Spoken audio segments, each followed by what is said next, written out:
Hi, everyone. Welcome back to the Becoming Anchored podcast. So glad you're with us today. We're super excited to be here. We are two therapists in the Nashville, Brentwood area. I am Lauren Jackson. This is Laura Deneen. We are, like I said, super happy to be with you guys today. We have a great episode, some content that we're really passionate about, and we're excited to kind of share that with you and explore and be curious with you guys. Like I said, we are two therapists in the greater Nashville area. We work in a group private practice and see lots of different presentations all through the lifespan. Love what we do and are excited to kind of expand our reach through this new platform. And we are ready to just kind of jump in with you guys today. Yeah, thanks for being here. Like Lauren said, we really wanted to start this podcast just to really ride the waves of life with y'all. So we're human first and foremost. We have lived experiences. We go through ups and downs in our lives. And then we also are therapists. And so we get to sit with people in their joy, in their pain, in their grief. And that is just such a privilege for us. And so the purpose of this podcast is really first and foremost just to share about our lives and also provide hope and wisdom from our unique perspectives. So thanks for being here. We've got a wonderful episode topic today. We are going to be talking about eating disorder recovery during midlife years. And so Lauren and I both in the practice see quite a few women and men who are maybe in their 40s, 50s, 60s and going through eating disorder recovery either for the first time or they've been in it before and they've somehow found us. But this is a population that we really love working with. And so if this is you or if you're supporting someone in midlife, we're here for it today. Quick disclaimer, this episode, this podcast is intended for informational purposes only. This is not meant to take the place of therapy. So if you find that as you're listening to these episodes and engaging in our content that you could benefit from your own therapy, then we super encourage you to either reach out to us if you're local. We'd love to connect with you or find somebody local to you.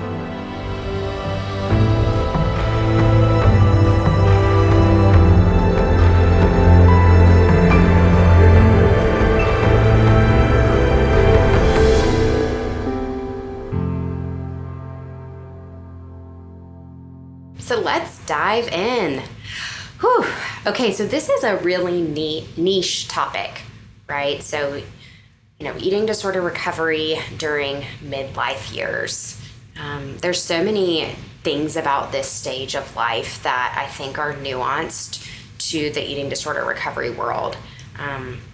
I personally love treating clients in their 40s, 50s, 60s, 70s. I've worked with clients really up through that age group, and they're just so dear to me. There's something about their lived experiences, their wisdom. They've been around the block a time or two, so to speak. They kind of know themselves in a different way than maybe, say, a 15-year-old who's coming for treatment. Lauren, I'm curious, what have you noticed maybe that sets treating this population apart from maybe an adolescent with an eating disorder or a college student with an eating disorder? Anything come into mind? Yeah, I think just kind of echoing even what you said, that there is an element of greater intrapersonal insight or awareness. So intrapersonal being like relationship with self, than perhaps a 15-year-old, a 16-year-old, even a 25-year-old, honestly. And I think a lot of that has to do with just the biological component of a more developed brain, if you will. And so that adds an element of perhaps maybe greater depth up front that you can go into with an adult midlife client, to a certain extent. So that's kind of the first thing that stands out to me. Typically when I have a client that comes into the room who's in their 40s, has had this kind of lifelong eating disorder maybe, There also is sometimes, usually, perhaps a level of like motivation and readiness to change that that can be exciting to work with. Now that, and I don't want to overgeneralize too much by any means, because I certainly have teenage clients and young adults who are ready to change as well. And I think with the lived life that they have and the few times they're on the block that you said, adds a bit of fire under them to live the rest of their lives in a more meaningful way. So that is something I notice as well with my clients in that age demographic with eating disorders. And there are certainly some what's the word I'm looking for? Elements of difficulty that come along with it as well. Clients who have had an eating disorder for longer tend to be just much more entrenched and kind of enmeshed and intertwined with those patterns and behaviors and beliefs and ways of thinking, and that can sometimes be harder to dismantle and untangle and rewire. So there's obviously that element too, and there is always hope. However long you've had an eating disorder, however old you are, there is always room and space for that rewiring and for that change and for you or whoever it is to start living a more meaningful life. Because the lie of the eating disorder is that living with the eating disorder is the most meaningful, and that's just not true. So yeah, those are just some initial thoughts that come to mind. I don't know. What do you notice, Laura?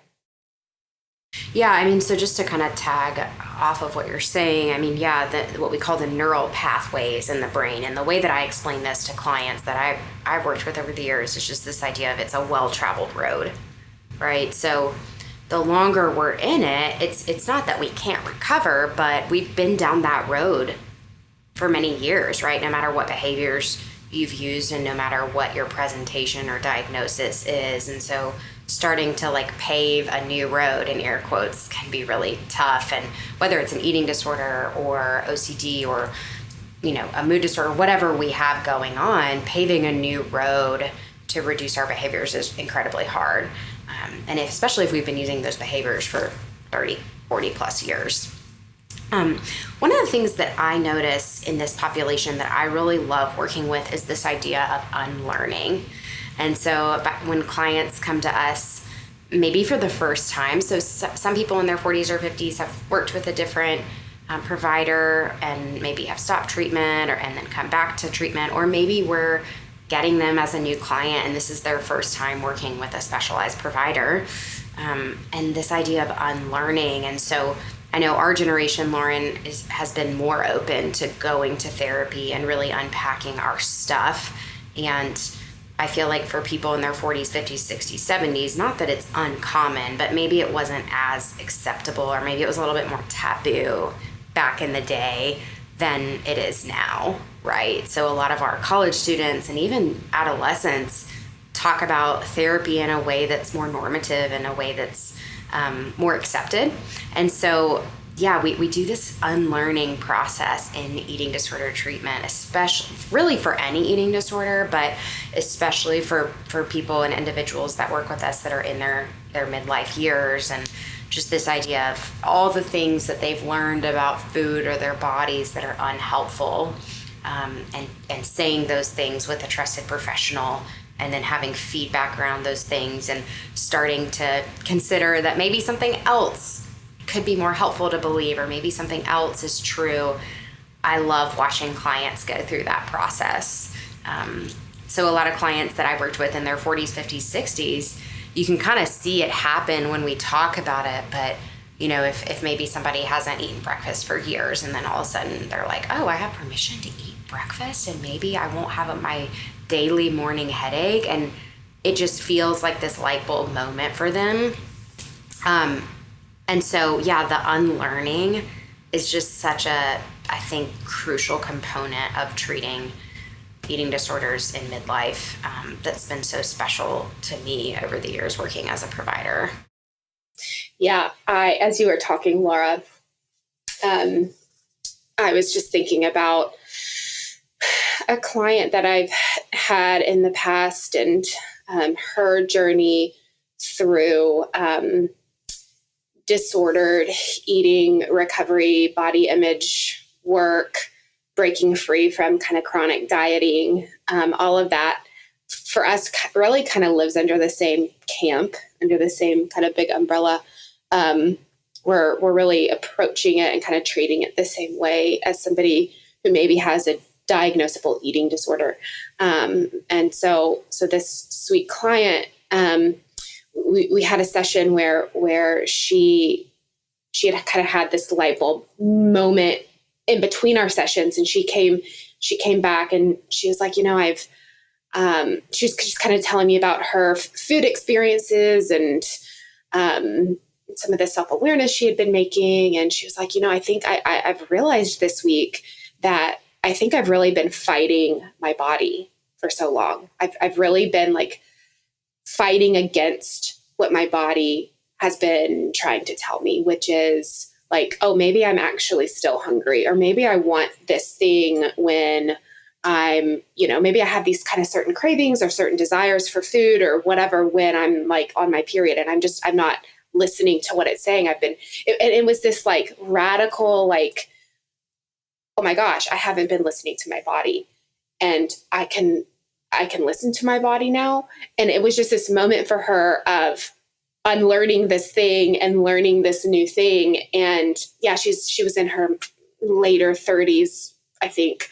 And so that was, like Laura was saying, it's cool to see when that is actually happening with our older clients who have learned something so disordered for so long and have been living in that space, and then have a moment of, oh, I can do this other thing. And that's actually more functional. That's more authentic. That's more healthy. That's more in line with what I want my life to be and the meaning I want my life to have. So that story comes up for me, just like in terms of seeing that kind of play out in a session before. One thing that is kind of coming to mind with this population with the unlearning, just as you were talking as well, what we can see oftentimes in midlife is a deep shame, right? And shame typically is a part of any eating disorder diagnosis, right? No matter what the client's age is.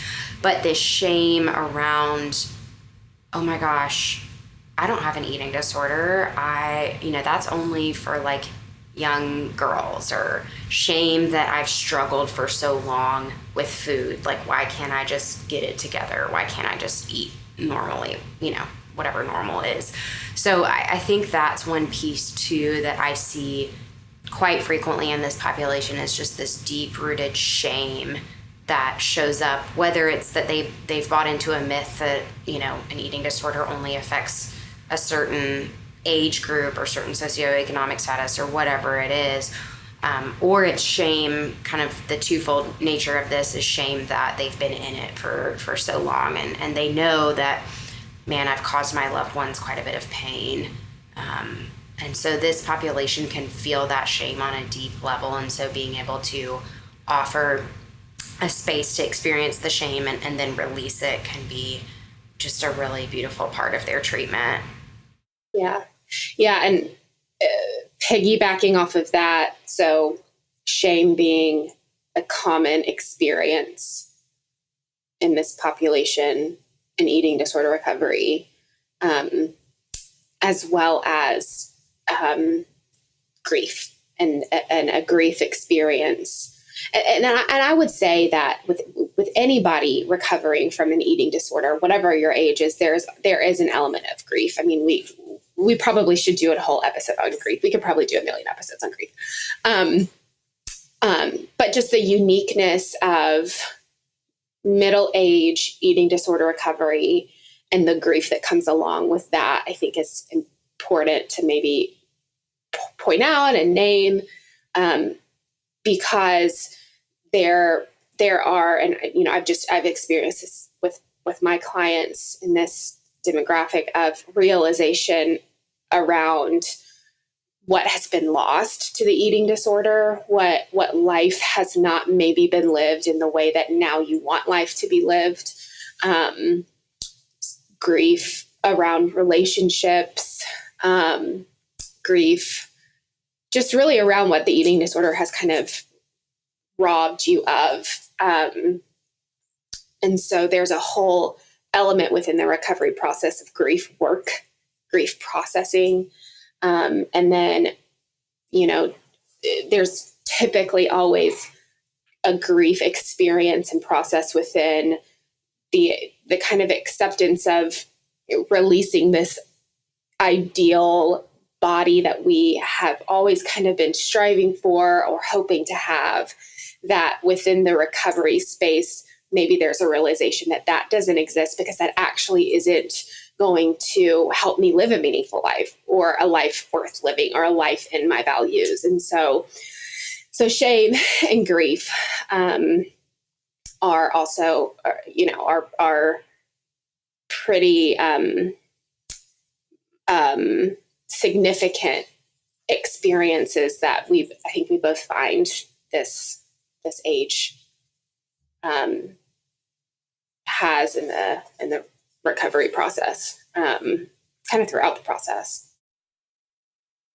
Yeah, and one thing that you mentioned is letting go of this kind of idealized body, right? I think that especially for individuals in their midlife years, that can be really challenging, right? Because if you think about bodies that are elevated, right, in air quotes, typically they're younger, right? And they have a certain look. And so I think even like being allowed to age for all genders, but especially for women, right, can just be something as you're working both on your relationship with food and then your relationship with body, that can just be another kind of piece of the pie, so to speak, that we have to address of, how do I embrace my aging body? And, our culture teaches us that we have to do all of these things to like counter the aging process, right?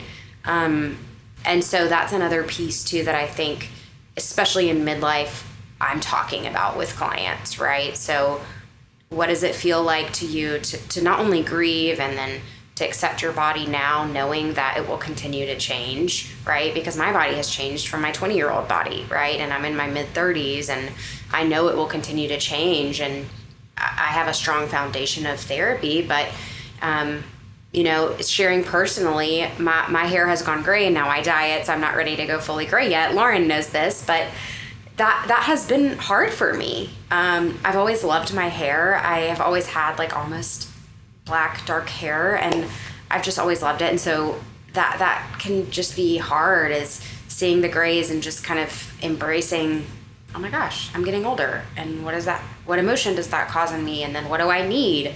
Right. So oftentimes I'm able to work through that pretty quickly by telling Lauren or telling my best friend or my husband or whatever, and getting some support in that way. And that's just a really, really small piece of the body image, picture. But I have experienced that too. And I don't necessarily feel pressure to dye my hair. I'll probably make a decision at some point to like stop dyeing my hair. It's quite expensive. It's time consuming, and I love my hair girl. Shout out to Shelby. But it's still, it's this thing of like, yeah, we're like not allowed to age, especially as women. And so that adds just another layer of complexity, I think, to healing body image, especially for individuals that are like 40 plus. So that just felt important to note. Oh my gosh, I'm so glad that you named that. I almost kind of forgot about that, just in terms of our clients who are in their 30s, 40s, 50s, 60s, 40s, 50s, 60s, that is like so their reality, like aging. I mean, that's all of our realities, right? We're all growing up. We're all, getting older. And there's something about once you get into your 40s, I feel like we're both early 30s, mid 30s. But it feels like there's something about getting into your 40s that it's like the aging like really starts or something. I don't know. And so I'm just so glad that you named that, because I wonder too if that is a component in our midlife clients' eating disorder experience that is so influential in the eating disorder being there and playing the role that it does play in their lives at that point, right? I was having a conversation with my mom and one of my cousins who I don't see a ton recently, and my sweet cousin, she's in her 20s, and she was asking my mom about how if she dyes her hair. My mom does, and my mom is beautiful, and it's funny, she has the hair on my. She has her mom's hair for sure, because she's like, if she didn't dye her hair, she'd be fully gray, which she would tell anybody. And she's like, I'm not ready for that. I don't want that. And so I don't know why my cousin was asking, but we were talking about aging and whatever. So I was just having a conversation about this the other day, and my cousin, she's like, hey, aging, it's a privilege to age. And I'm like, totally.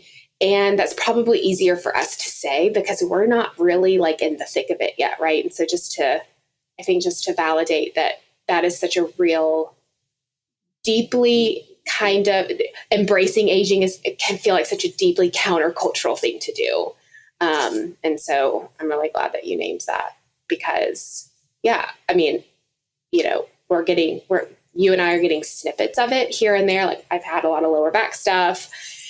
You have, your gray hairs, all the things, right? And so we're just going to keep tasting that.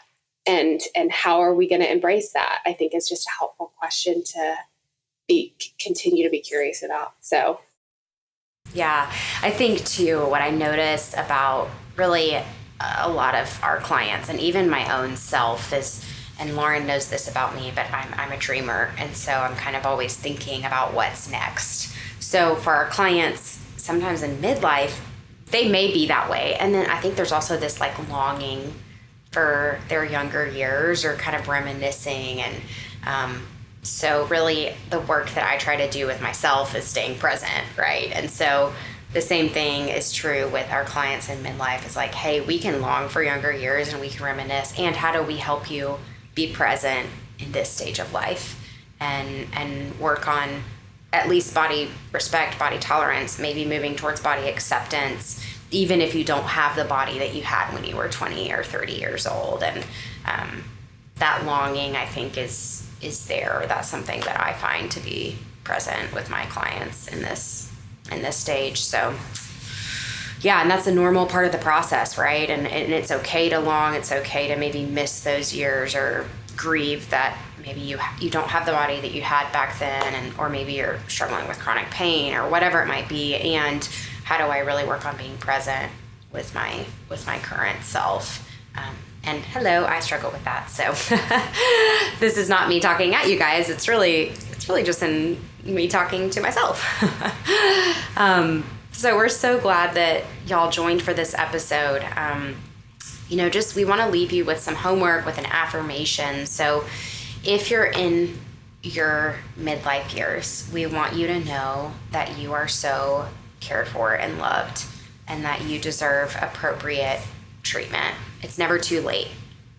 So that's the affirmation that I really want to leave with you. But yeah, it's never too late for me to be deserving of appropriate care. And we work with clients of all ages in the practice, and Lauren and I and several of other of our clinicians have a really sweet spot for people in their midlife or even elderly years. So thanks for joining today. Lauren's going to follow up with some homework for y'all. Yeah, I feel like I could give so so much homework, but I won't give you so much homework. So a couple things that have come to mind. First of all,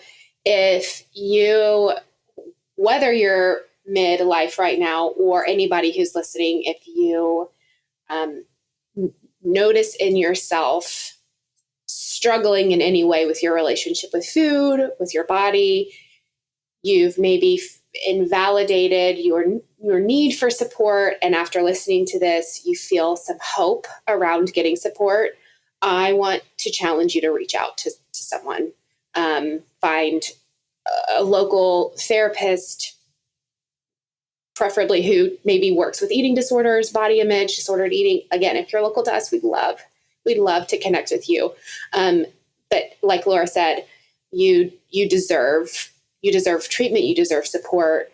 And so that's my first thought, my first bit of homework. My second thought to leave you guys with today is this idea of radical acceptance. So go look it up, go Google it.